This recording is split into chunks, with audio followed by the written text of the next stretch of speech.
Welcome to the Blue Collar Baddies podcast. This is episode number 34. This episode is sponsored by Outlaw Spray Foam, providing high-quality insulation services for the greater Oklahoma area for the past 8 years. Today we're here with Becca, and tell me what you do. My name is Becca. I am the marketing director for Refrigeration Technologies. Cool. Most people know our product line, Viper Products. Okay. So we make coil cleaners and nylog, brazing protection, heat protection. I don't know anything about HVAC. Yeah, So no, that's okay. We make leak detection, cool. things like that. Nice. So yeah, we're a chemical manufacturer. Cool. And how did you get started? So I've been in the trade industry for 8 years now. Okay. I joined in 2017. I worked for a different manufacturer. I worked for Vega, who manufactures press fittings. So mostly on the plumbing, HVAC side as well. So yeah, and then I joined Viper a little less than 2 years ago. Okay, so cool. Yeah. You love it? I love it. Nice. I never thought I would end up in the trades. Yeah. I went to school for journalism and broadcast, and I worked in media promotions for the first part of my career. And then in 2017, I had a recruiter reach out to me and basically be like, hey, we see what you've done in the marketing world. So my specialty is social media marketing, digital marketing. So I've been doing social media marketing since 2012. Oh, yeah. So before it even was really a thing. Yeah. That's awesome. Yeah, and then my focus is just kind of building, digital marketing strategies and social media communities. Cool. I need help with that. Yeah, no, I love it. Social media is probably the main reason that I've stayed in the trade for so many years, and that's cool. just being able to connect with people and yeah. Well, and you get to use both sides of what you were doing originally and the excitement of the trades. yeah, exactly. I mean, when I first started working for Vega and, I'm like, wait, plumbing? That sounds kind of weird to do marketing for. And then, they're like, yeah, we need a social media program. And I'm like, people do that? And I'm starting to do research when I get hired. And I'm like, wow, there's influencers in plumbing, and they're just everywhere now. Yeah, and to watch how much social media has just blown up in the trade, especially over the last, I would say 5 years. For sure. It's wild how many followers and views and I'm in spray foam, and I started working for Joey about 5 years ago, and a year and a half into it, I ran across some girls that were posting about working on job sites, and I was like, wait, people actually are interested in watching these videos? I'm going to make some too. Yeah. It's crazy, to make videos, about plumbing and HVAC, but just normal people who aren't even in the trade are watching these videos, and it's wild. Yeah, especially our coil cleaning videos, they hit a lot of the homeowners, and so many homeowners are like, wait, I didn't know that this was that we were supposed to be maintaining a condenser, and so being able to kind of educate the homeowners to be so now you need to go find a service company, and get an HVAC tech out. That's awesome. Yeah, that's cool. So besides journalism, when you were younger, what did you think you wanted to do? I always kind of wanted to work in TV. I equate that to my dad having a TV in every room of the house when I was growing up, and just loving that side of it. I always liked writing, so when I went to college, and I'd actually originally gone to college to be a teacher. Oh, wow. And I spent a couple of years getting into the teaching program, and I was teaching preschool and being this is great, but I don't know if I can do this my whole life. Yeah, I couldn't. I mean, that's a lot. Yeah, and so I was taking a journalism class kind of as a prerequisite, and I was like, I really like this, and so I ended up switching majors, and I spent a lot of time. I like sports. Oh, yeah. And so I was a sports writer. That's cool. And then I was an intern for the Colorado Avalanche and the Denver Nuggets when I was in Dang. college. And so I always thought like I was going to end up like, like sideline reporter, like Right. with my microphone. Oh, yeah. And, That'd be cool too. and then eventually, when I graduated college, it was like, okay, well, I could move to like the middle of Kansas and report on like high school sports. Right, yeah. And I was like, I don't know if I really want to do that. Yeah. So I ended up working for like this kind of this media company outside of Denver, Okay. and just really kind of started doing broadcast promotions. And so Yeah. I was kind of doing everything. I did like closed captioning, and I was doing photo editing for like box covers and yeah. things like that. And eventually the company was launching some streaming channels, like internet streaming. And I kind of went to one of the department heads and was like, how are you guys going to get people to actually download these? Right. And they were like, we have no idea.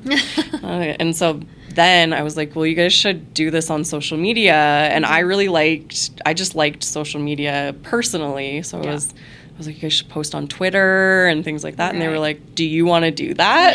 Yeah. And I was just like, okay. Yeah. So I kind of got thrown into social marketing that way. That's cool. Built some followings, and But you got to learn it from the ground up, like you said, back before it was a big thing. yeah.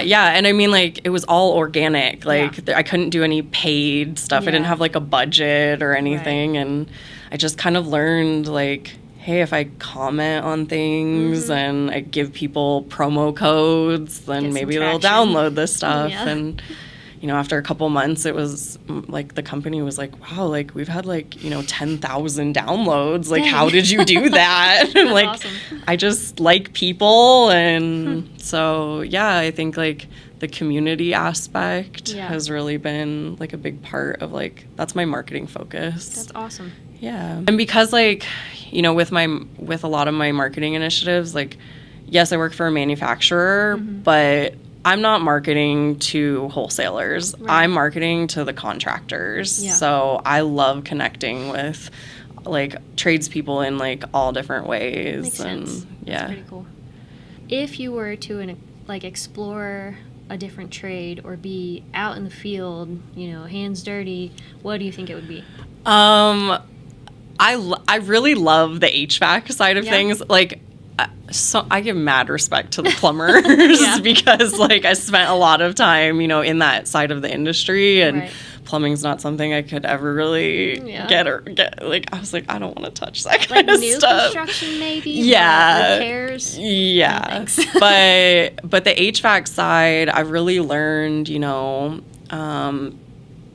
the HVAC techs kind of are like almost like a jack of all trades in a sense. They do a little bit of electrical and they do some plumbing and obviously HVAC. And so I've been lucky enough to go out on some job sites and, be on some commercial buildings and do some coil cleaning. That's so cool. You are learning the trade even though you're not actually in it. Yeah. I think it's important for me to like know like how the products work. Right.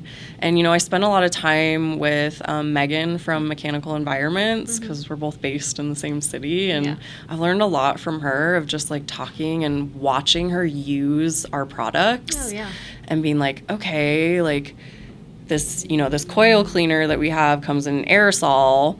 You can't spray, the can only spray up and down, like it has to be straight up and down. And I'm watching her try to like stick her arm down into a condenser and spray this can. Right. I'm like, there has to be a better way to do this. And so, being able to go back to my company and say, hey, so I've been watching these techs use the products. Like, is there any improvement that we can make to like make this easier for them? Huge. Yeah. And so we actually like, we kind of took that and we've modified the aerosol can, and that's awesome. Yeah, so it can hopefully spray like all the way around. Yeah. And Hell yeah, that's cool.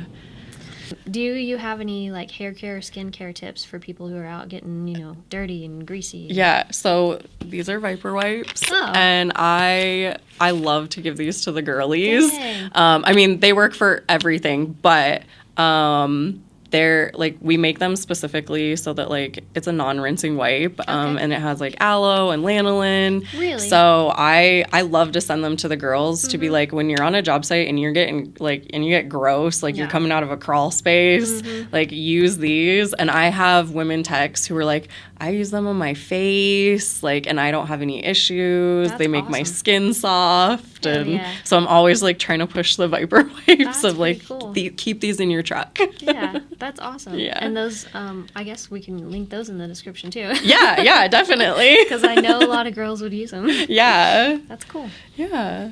Do you have any embarrassing job site stories you want to share?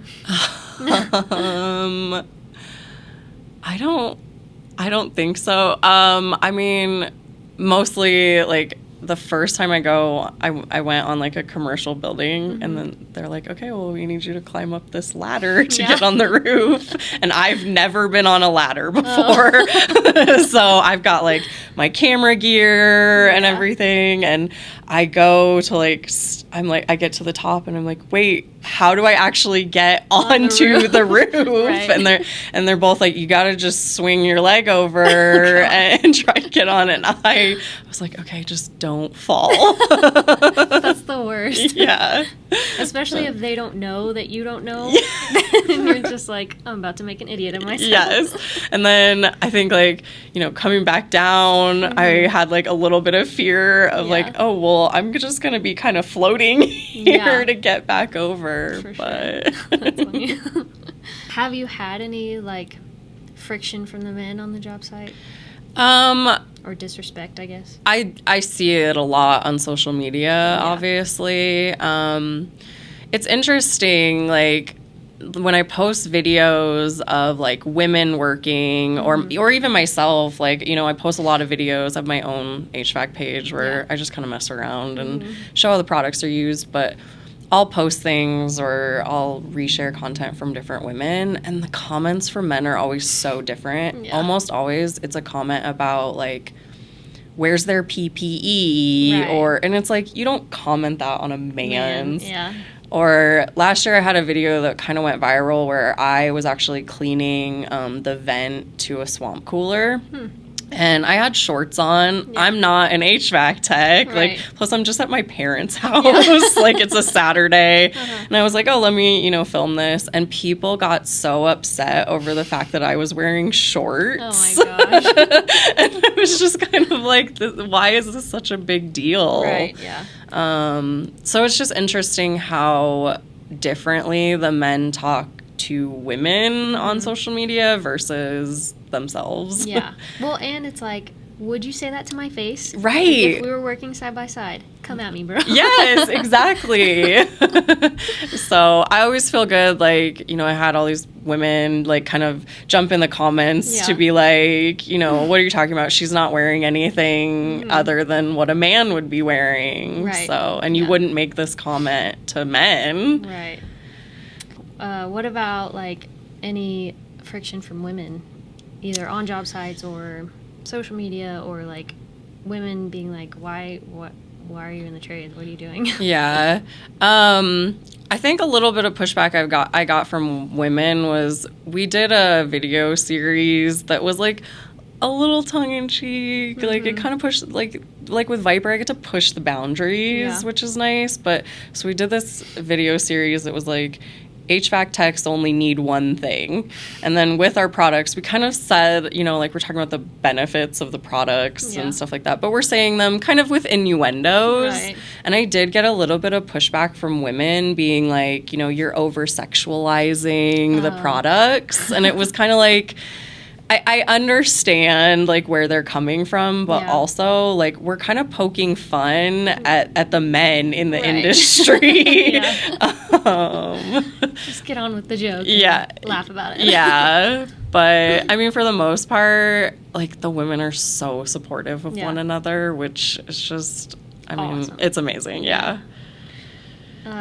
So what would you say is your favorite tool? I mean, like, my favorite Viper product is the aerosol coil cleaner. Yeah. It's like, so it's like an expanding foam. Oh, and so okay. when you spray it, like the way that it like kind of like builds through the coils, it just is so aesthetic and like satisfying. So those are like my favorite things to watch. Yeah. And that's my favorite content to make as well. Nice. But like personally, I got it at a trade show, is like this screwdriver that basically just has like all the bits that I can swap out. Nice. That thing is my lifesaver. Yeah. I moved into an apartment a couple years ago, and it is just me. It was my first time kind of like being on my own like that, and that thing, I used it for everything. You always need it. Yeah. I wish I knew what brand it was, but that's funny. Yeah. That's cool though, because most people that do social media, their automatic response is my phone. Oh, my tool. I mean, yes, that is, but I didn't really think of it as a tool until I started doing a podcast. Yeah, I mean, I guess that's true. Yeah, my phone. I live on my phone. Right, yeah. It is like I left it downstairs, and I do feel like I'm like something's missing. Do you?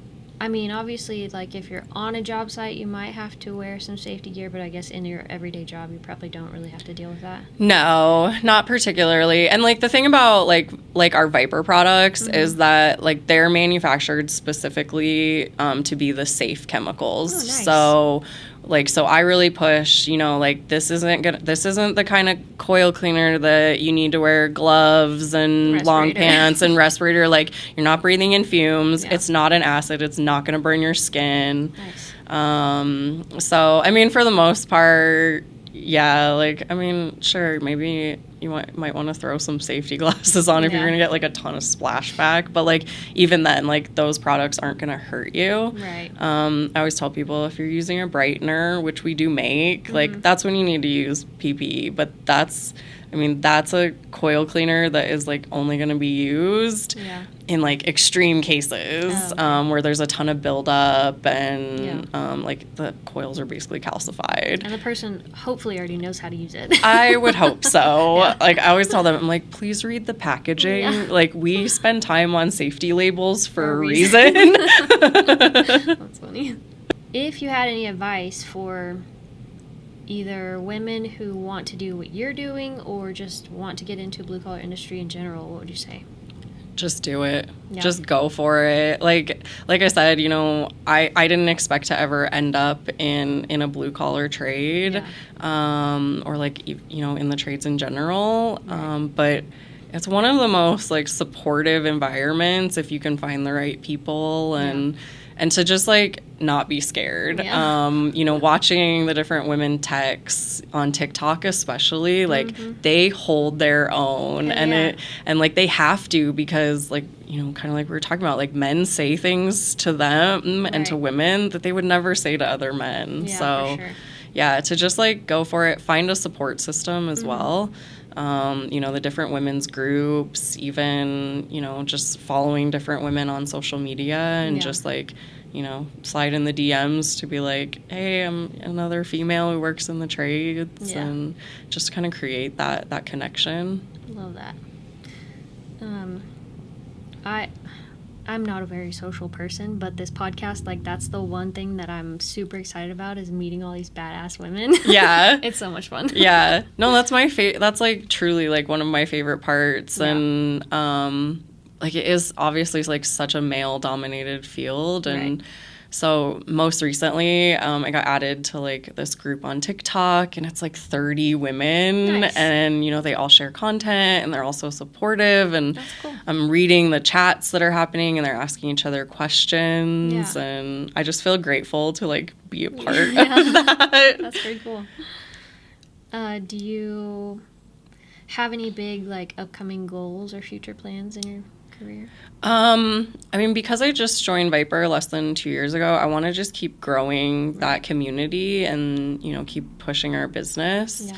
I'm working on a really cool campaign right now that's actually like about women. Nice. So, it's all about women's empowerment in the trade, and that's cool. Kind of like the slogan kind of plays off of like we're built gentle, but we're still tough. That's awesome. Yeah. I love that. Make sure you share it and I'll repost it. Yeah, definitely. And I'll get you some of the merch that we're making. Yeah. That's and awesome. yeah, so we're really excited to, like highlight women in the industry, That's really and just cool. give them those shout outs. Yeah.